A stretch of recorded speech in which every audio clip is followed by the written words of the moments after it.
ನಮಸ್ಕಾರ. ರಿವ್ಯೂ ಚಾನಲ್ಗೆ ಸ್ವಾಗತ. ನಾನು ಸೌಖ್ಯ ಗಾಂವ್ಕರ್. ರಾಷ್ಟ್ರ ರಾಜಕಾರಣದಲ್ಲೊಂದು ಯಾರೂ ಊಹೆ ಮಾಡದಂಥ ಬೆಳವಣಿಗೆ ಆಗ್ತಿದೆ.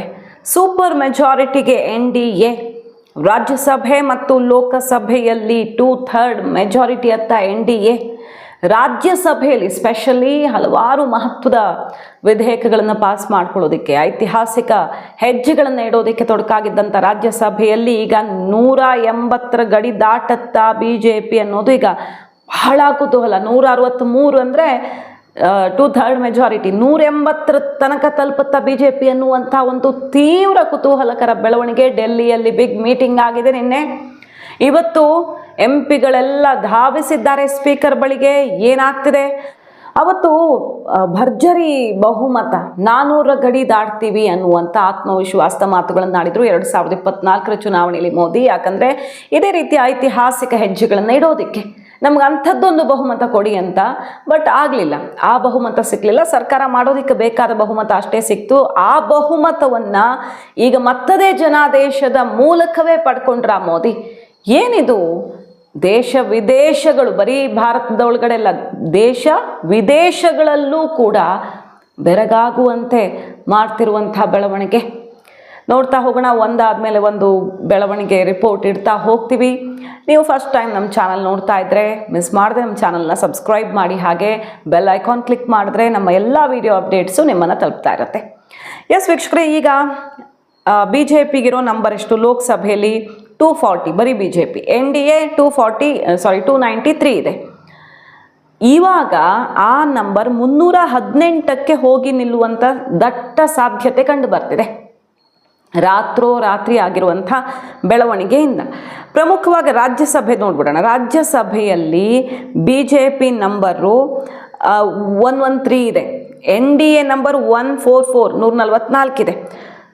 ಈಗ ಅದು 184, 163 ಸಿಕ್ಕಿದ್ರೆ ಸಾಕು 2/3 ಮೆಜಾರಿಟಿ ಎಲ್ಲ ಪಾಸ್ ಮಾಡ್ಕೊಳ್ಳೋದಕ್ಕೆ. ಆದರೆ ಅದಕ್ಕೂ ಮೀರಿ 184ಗೆ ಹೋಗಿ ನಿಲ್ಲುತ್ತಾ ಈ ನಂಬರ್. ಯಾರ್ಯಾರು ಸಪೋರ್ಟ್ ಮಾಡ್ತಿದ್ದಾರೆ? BJPಯ ತೆಕ್ಕೆಗೆ ಸುಮಾರು ಬೇರೆ ಬೇರೆ ಪಕ್ಷಗಳು ಬೀಳುವಂಥ ಬೆಳವಣಿಗೆ ಆಗ್ತಿದೆ. NCP ಶರದ್ ಪವಾರ್ ಅವರು INDI ಕೂಟಕ್ಕೆ ಸೆಡ್ ಹೊಡೆದಿದ್ದಾರೆ. ಮೀಟಿಂಗ್ ಅಟೆಂಡ್ ಮಾಡಲ್ಲ ಅಂತ ಹೇಳಿದ ಸುದ್ದಿ ಮೊನ್ನೆ ನೋಡಿದ್ವಿ.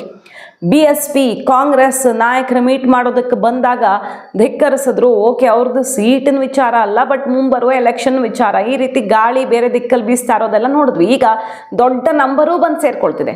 ಶರದ್ ಪವಾರ್ ಅವ್ರದ್ದು ನಂಬರ್ ಇದೆ. ಈಗ TMCಯಿಂದ 20 MPಗಳು ಸ್ಪೀಕರ್ ಭೇಟಿ ಆಗ್ತಿದ್ದಾರೆ. ಕಕೋಲಿ ಘೋಷ್ ನೇತೃತ್ವದಲ್ಲಿ. ಇದನ್ನು ನಾವು ಎಲ್ಲರಿಗಿಂತ ಮುಂಚೆ ಈ ಸುದ್ದಿ ಬ್ರೇಕ್ ಮಾಡಿದ್ವಿ. ಬಹಳಷ್ಟು ಜನ ನಿಮ್ಮಲ್ಲಿ ಕಮೆಂಟ್ ಮಾಡಿರೋರು ಈಗ ಆಗ್ತಿರೋ ಡೆವಲಪ್ಮೆಂಟನ್ನು ನೋಡಬಹುದು.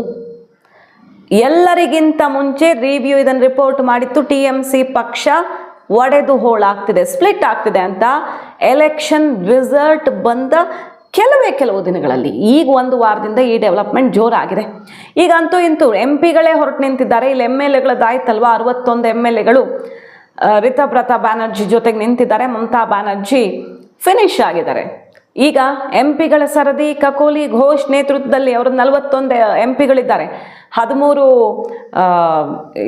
ರಾಜ್ಯಸಭೆಯಲ್ಲಿ ಮತ್ತು 28 ಲೋಕಸಭೆಯಲ್ಲಿ. ಇಷ್ಟೂ ಜನ MPಗಳು ಬಹುತೇಕ ಕೈ ಕೊಡೋ ಸಾಧ್ಯತೆ ಇದೆ. 4 ಜನ MPಗಳು, ಮ್ಯಾಕ್ಸಿಮಮ್ 4 ಜನ ಮಾತ್ರ ಈಗ ಮಮತಾ ಬ್ಯಾನರ್ಜಿ ಜೊತೆಗಿರೋದು.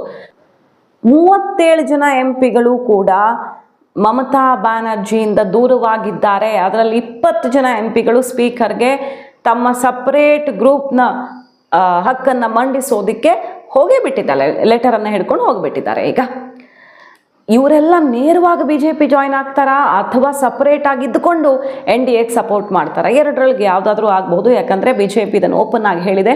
ಹೌದು, TMC ಸಂಸದರು ನಮ್ಮನ್ನು ಸಂಪರ್ಕ ಮಾಡಿರೋದು ಸತ್ಯ. 20 ಜನ MPಗಳು ಸುವೇಂದು ಅಧಿಕಾರಿ ಸಹೋದರನನ್ನು ಕಾಂಟ್ಯಾಕ್ಟ್ ಮಾಡಿದ್ದಾರೆ, ಮಾತುಕತೆ ಆಗಿದೆ.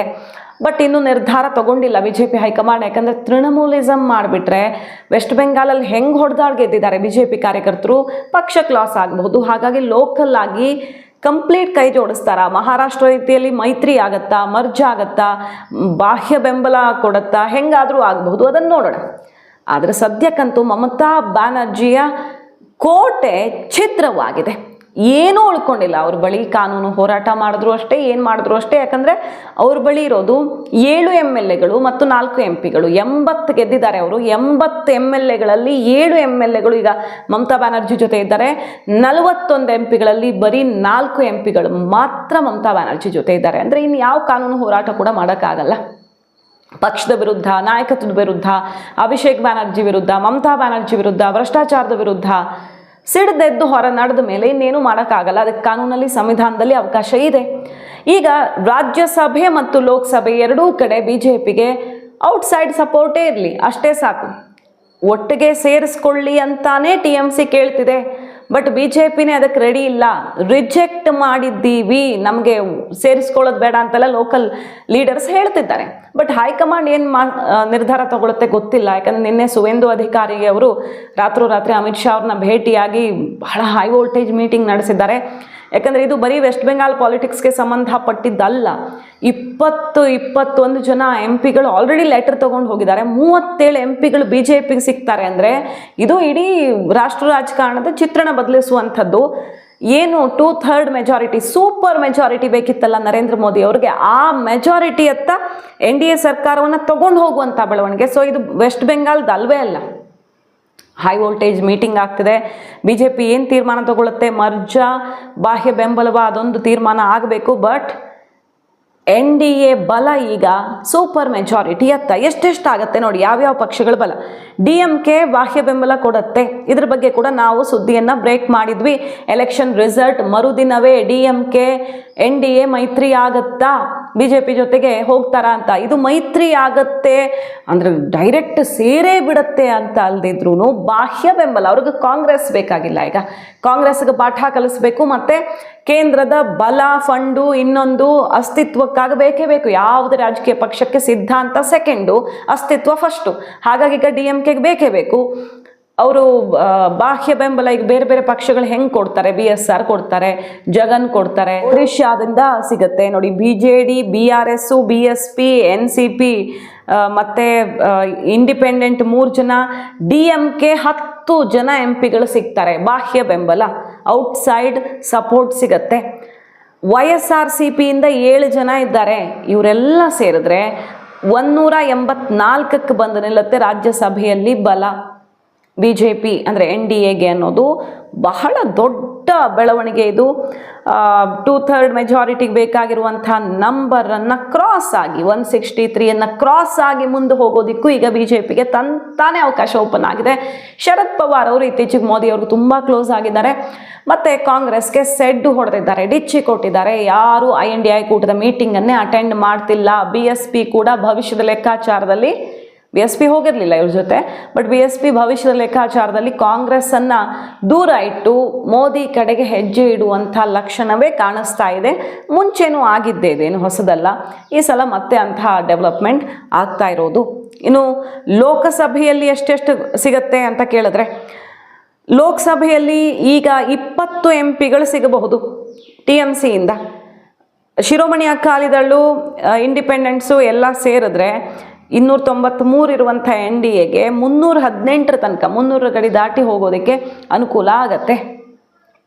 ಮುಂಬರೋ ದಿನಗಳಲ್ಲಿ ಇನ್ನೂ ಏನೇನಾಗುತ್ತೆ ಅನ್ನೋದು ಗೊತ್ತಿಲ್ಲ. ಡೆಲ್ಲಿಯಲ್ಲಿ ಇದೇ ಥರ ಆಪರೇಷನ್ ಆಯಿತು, ಚಡ್ಡಾ ಕರ್ಕೊಂಡು ಬಂದರು ಒಂದು ಟೀಮನ್ನು. ಪಂಜಾಬಲ್ಲೂ ಒಂದು ಮೆಗಾ ಆಪರೇಷನ್ ಕಾದಿದೆ ಎಲೆಕ್ಷನ್ ಹೊಸ್ತಿಲಲ್ಲಿ ಅಂತ ಹೇಳಲಾಗ್ತಿದೆ. BJP ಕೈವಾಡ ನಯಾ ಪೈಸೆ ಇಲ್ಲ ಇದರಲ್ಲಿ ಅಂತ BJP ಕಡ್ಡಿ ತುಂಡು ಮಾಡಿದೆ. ಜನಾದೇಶ ಕೊಟ್ಟಿರೋದ್ರ ಆಧಾರದಲ್ಲಿ ನಾಯಕತ್ವದ ಅಕ್ರಮ, ಈ ದುರಾಚಾರದ ವಿರುದ್ಧ ಸಿಡಿದೆದ್ದು ಬಂದರೆ ನಾವೇನು ಮಾಡೋದಕ್ಕಾಗತ್ತೆ ಅಂತ ಕೇಳ್ತಿದ್ದಾರೆ. ಇಷ್ಟು ದಿನ ಸಹಿಸ್ಕೊಂಡಿದ್ದವರು ಈಗ ಬೇರೆ MP MLAಗಳು ಬಿಟ್ಟು ಹಾಕಿ ವೆಸ್ಟ್ ಬೆಂಗಾಲಲ್ಲಿ ಯಾರ್ಯಾರು ರಾಜೀನಾಮೆ ಕೊಟ್ಟಿದ್ದಾರೆ? ಮಮತಾ ಬ್ಯಾನರ್ಜಿ, ಅಭಿಷೇಕ್ ಬ್ಯಾನರ್ಜಿ ಅತ್ಯಾಪ್ತ ಮೇಯರು, ಅಲ್ಪಸಂಖ್ಯಾತರು, ಮುಸ್ಲಿಂ ಸಮುದಾಯದವರು, ಮುಜಾಫರಾಬಾದ್, ಫಾಲ್ದಾ, ಈ ಪ್ರದೇಶದಲ್ಲಿ ಏನು ಮೈನಾರಿಟಿ ಕಮ್ಯುನಿಟಿ ಅಬ್ಬರದ ನಾಯಕರಿದ್ರಲ್ವಾ, ಸಿಕ್ಕಾಪಟ್ಟೆ ದೊಡ್ಡ ಬಲ ಕೊಡ್ತಾ ಇದ್ದಂಥ ನಾಯಕರು, ಅವರು ರಾಜೀನಾಮೆ ಕೊಟ್ಟಿದ್ದಾರೆ. ಹಾಗಾಗಿ ಅಲ್ಲಿ ಸಾಮೂಹಿಕ ರಾಜೀನಾಮೆ ಆಗ್ತದೆ ಮಮತಾ ನಾಯಕತ್ವದ ವಿರುದ್ಧ. ಇದಕ್ಕೆ BJP ಏನೂ ಮಾಡೋಕ್ಕಾಗಲ್ಲ ಅಂತ ಅವ್ರು ಹೇಳ್ತಿರೋದು, BJP ಅವರು. ಈಗ ಎನಿ ಟೈಮ್ TMCಯ MP ಗಳು ನಿರ್ಧಾರವನ್ನು ತಗೊಳ್ತಿದ್ದಾರೆ. ಸ್ಪೀಕರ್ ಹತ್ರ ಹೋಗಿ ಡೆವಲಪ್ಮೆಂಟ್ ಎನಿ ಟೈಮ್ ಫೈನಲ್ ಆಗಬಹುದು. ರಾಜ್ಯದಲ್ಲಿ ಆಗಿಬಿಟ್ಟಿದೆ, MLAಗಳದ್ದು ಆಗಿಬಿಟ್ಟಿದೆ. ಸೊ ಸೂಪರ್ ಮೆಜಾರಿಟಿಯತ್ತ ನರೇಂದ್ರ ಮೋದಿ ಅವರ ಸರ್ಕಾರ, ಒನ್ ನೇಷನ್ ಒನ್ ಎಲೆಕ್ಷನ್, ಡಿಲಿಮಿಟೇಷನ್ನು, ಮಹಿಳೆಯರ ಮೀಸಲಾತಿ, UCC ತುಂಬ ಮೇಜರ್ ಸ್ಟೆಪ್ಸ್ ತಗೊಳ್ಳೋದಿದೆ. ನರೇಂದ್ರ ಮೋದಿ ಅವರ ಅವಧಿಯಲ್ಲಿ ಇಂಥದ್ದನ್ನು ಮಾಡಿ ಮುಗಿಸ್ಲೇಬೇಕು. ಈ ದೇಶದ ನೆಲದ ಕಾನೂನು ಎಲ್ಲರಿಗೂ ಒಂದೇ ಅನ್ನುವಂಥ ಒಂದು ದೊಡ್ಡ ಹೆಜ್ಜೆ ತಗೊಳ್ಳೋದಕ್ಕಿದೆ. ಆರ್ಟಿಕಲ್ 370 ಆಯಿತು, ಮೋದಿ ಪ್ರಾಮಿಸಲ್ಲಿ ರಾಮ ಮಂದಿರ ಮಾಡಿ ತೋರಿಸಿದ್ದಾಯಿತು. ವಕ್ಫ್ ವಿಚಾರದಲ್ಲಿ ಒಂದು ದೊಡ್ಡ ಹೆಜ್ಜೆ ತೀವ್ರ ವಿರೋಧದ ನಡುವೆ ಕೂಡ ಸಾಧಿಸಿದ್ದಾಯಿತು. ಅದು ಒಂದು ಹಂತಕ್ಕೆ ಗೆದ್ದಿದ್ದಾರೆ. ಈಗ ಮುಂದಿರೋದು ಒನ್ ನೇಷನ್ ಒನ್ ಎಲೆಕ್ಷನ್. ಈ ದೇಶದಲ್ಲಿ ಕೋಟ್ಯಾಂತರ, 100 ಕೋಟಿ ಉಳಿಸುತ್ತೆ, ದೇಶದ ಅಭಿವೃದ್ಧಿ ಕಾರಣ ಆಗುತ್ತೆ, ರಾಜ್ಯಗಳ ಅಭಿವೃದ್ಧಿ ಕಾರಣ ಆಗುತ್ತೆ. ಡೈರೆಕ್ಟ್ಲಿ ಜನಕ್ಕೆ ಕನೆಕ್ಟೆಡ್ ಆಗಿರೋದು, ಅಂಥದ್ದೊಂದು ಬದಲಾವಣೆ ತರಬೇಕಾಗಿದೆ. ಇದೆಲ್ಲ ಮಾಡೋದಕ್ಕೆ ಪೂರಕವಾದ ವಾತಾವರಣ ತಂತಾನೆ ರಾಜಕೀಯದಲ್ಲಿ, ರಾಷ್ಟ್ರ ರಾಜಕಾರಣದಲ್ಲಿ ಬಿರುಗಾಳಿ ಎದ್ದಂಥ ಒಂದು ಬೆಳವಣಿಗೆ ಆಗ್ತಿದೆ. ಇದನ್ನು ಬರೀ ದೇಶದ ಒಳಗಡೆ ಅಲ್ಲ, ವಿದೇಶಗಳಿಂದ ಗಮನಿಸ್ತಿದ್ದಾರೆ. ಏನಾಗ್ತಿದೆ ಇದು ಭಾರತದಲ್ಲಿ? ಮೋದಿ ನಾಯಕತ್ವ ಈ ರೀತಿ ಆಯಸ್ಕಾಂತದಂತೆ ಆಕರ್ಷಿಸ್ತಿರೋದು ಯಾಕೆ? ರಾಹುಲ್ ಗಾಂಧಿ ಅವರು ಹೇಳ್ತಿದ್ದಾರೆ ಸುನಾಮಿ ಬರುತ್ತೆ, ಕೊಚ್ಕೊಂಡು ಹೋಗುತ್ತೆ, ಮೋದಿ ಸರ್ಕಾರ ಇನ್ನೊಂದು ವರ್ಷದಲ್ಲಿ ಬೀಳುತ್ತೆ ಅಂತ. ಬಟ್ ಮೋದಿ ಸರ್ಕಾರ ಸೂಪರ್ ಮೆಜಾರಿಟಿಯತ್ತ ಹೆಜ್ಜೆ ಇಡ್ತಿರೋದು ಮಾತ್ರ ಪರಮಾಶ್ಚರ್ಯಕ್ಕೆ ಕಾರಣ ಆಗಿರೋದು. ಈಗ ಅದು ಕೂಡ ತಂತಾನೆ ಲಡ್ಡು ಬಂದು ಬಾಯಿಗೆ ಬೀಳ್ತಿರೋದು. ಮಾಹಿತಿ ಇಷ್ಟ ಆಗಿದ್ರೆ ಮಿಸ್ ಮಾಡದೆ ನಮ್ಮ ಚಾನಲ್ನ ಸಬ್ಸ್ಕ್ರೈಬ್ ಮಾಡಿ. ಜೊತೆಗೆ ನಮ್ಮ ಎಲ್ಲ ವಿಡಿಯೋ ಅಪ್ಡೇಟ್ಸ್ ನಿಮ್ಮನ್ನು ತಲುಪಬೇಕಂದ್ರೆ ಬೆಲ್ ಐಕಾನ್ ಕ್ಲಿಕ್ ಮಾಡೋದನ್ನು ಮರಿಬೇಡಿ. Thank you.